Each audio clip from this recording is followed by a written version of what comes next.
내가 춤추면 코끼리도 춤춘다. 행운을 가로막는 치명적인 세 가지 감정. 저 사람은 실력보다 운이 좋아. 남들보다 실력이 월등한데 운이 안 따라주나 봐. 저런 못된 인간한테서 돈이 떠나질 않으니 하늘도 무심하시지.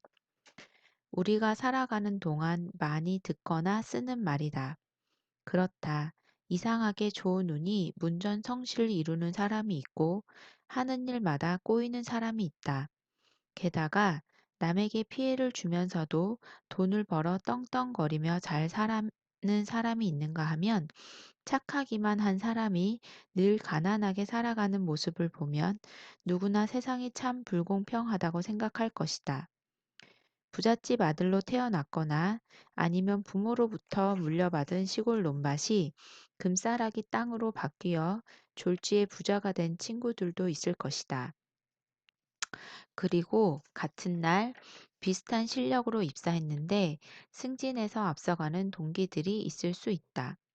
내가 외면한 주식을 누군가 사서 대박 행진을 이어갈 수도 있고 부잣집 아들, 딸과 결혼해 주위의 부러움을 살 수도 있다.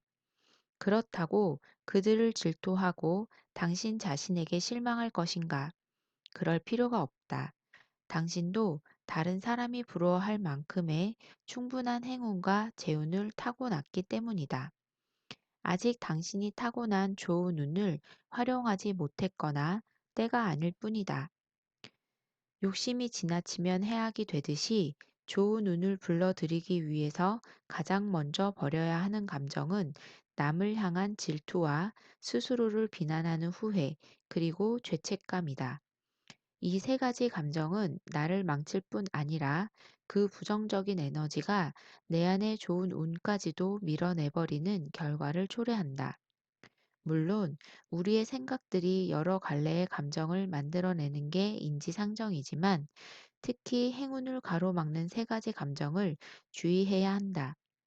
이 세 가지 감정 가운데 먼저 질투라는 감정을 살펴보자.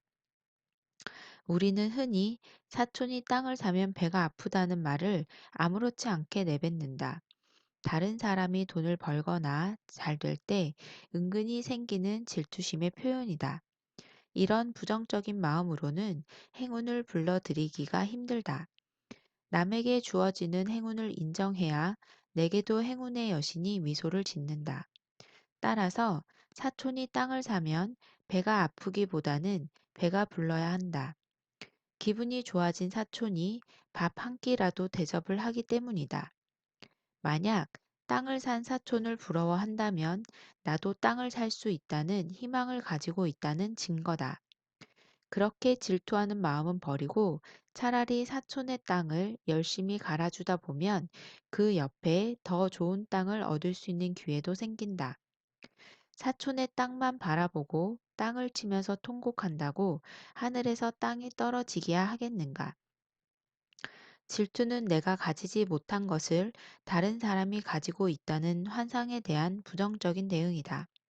만약 이웃의 부자를 질투한다면 그것은 부자인 나의 모습을 부정하는 것과 다를 바가 없다.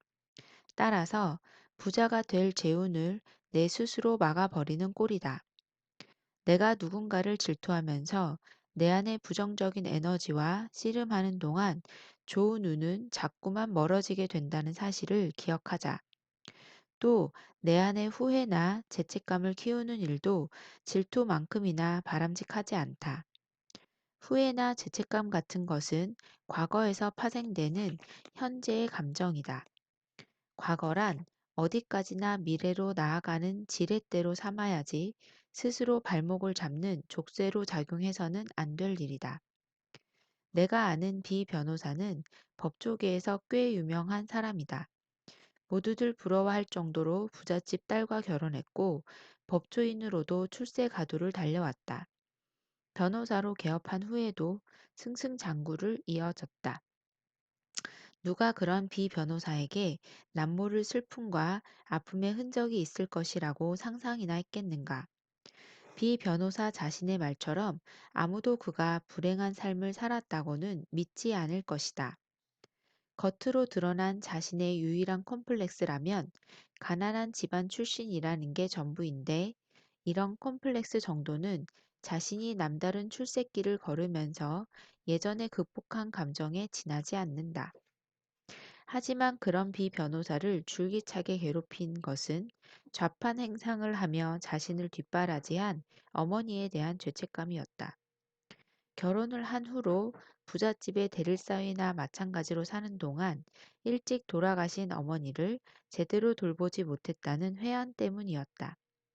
그는 이런 죄책감에 시달리면서 자신은 행복하면 안 된다고 마음속으로 되뇌며 스스로에게 주문을 걸었던 셈이다.